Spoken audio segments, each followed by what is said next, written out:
Hey everyone, welcome back. Thanks for joining us. Today, we've got a brand new story to share with you. So let's begin.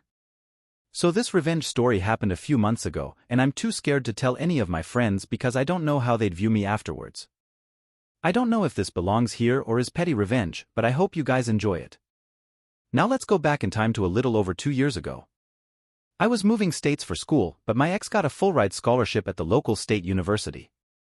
We agree to try and make long-distance work. 2 weeks after I leave, I have an anxiety attack and I call my ex.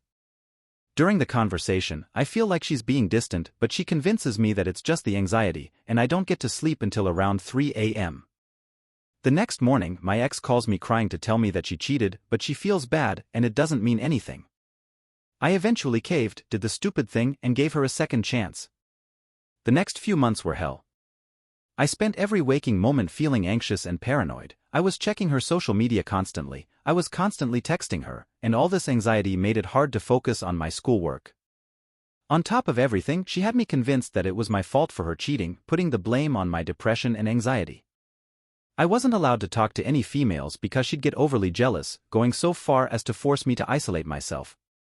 Eventually, my paranoia and anxiety caused her to break up with me on Valentine's Day. At the end of the term, I get dismissed from my university for unrelated health reasons, and I'm left homeless until a few weeks after spring break. My university is on the quarter/trimester system. Over the course of several more months, she strung me along while I was in such an emotionally vulnerable state because I had to get multiple surgeries before I could return to school.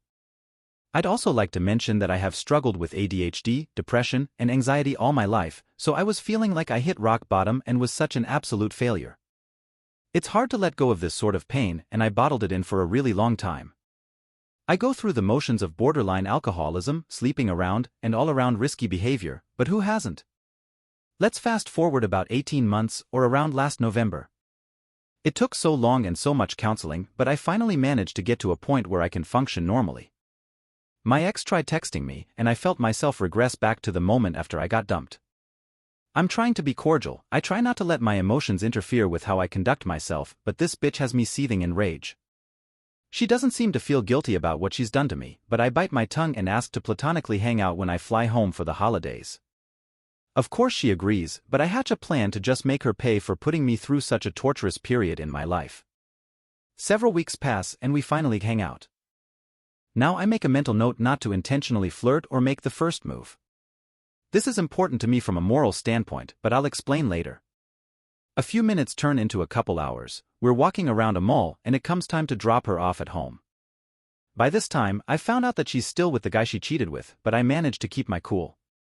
I park and she invites me up to her place since her parents aren't home. We walk into an empty elevator and as soon as the doors close, she instantly starts making out with me. We get to her apartment and we do the dirty.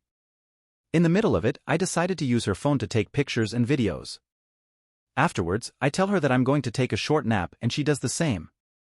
After confirming that she's out, I take this chance to send the pictures and videos to her boyfriend from her phone, unlocking it using her fingerprint. I proceed to block her and her boyfriend on all social media and both of their numbers before quietly getting dressed and leaving. I'd like to point out the importance of not making the first move because I didn't want to take the blame for seducing her. I wanted to make sure that it was her decision to cheat and that I wasn't completely responsible for her cheating. I don't feel bad about probably ruining that relationship because I now know for sure that she would have cheated with someone else if it hadn't been me. I don't even feel bad for that dude, he probably knew that she cheated on me with him. I haven't talked to either of them or our old friend group since then, but I've heard that she's attempted to sleep with my childhood friends. I could care less if they did, I just wouldn't ever wish for my worst enemies to be in a relationship with her. Thanks for watching. If you enjoyed this video, don't forget to like, comment, and subscribe for more stories like this. See you next time.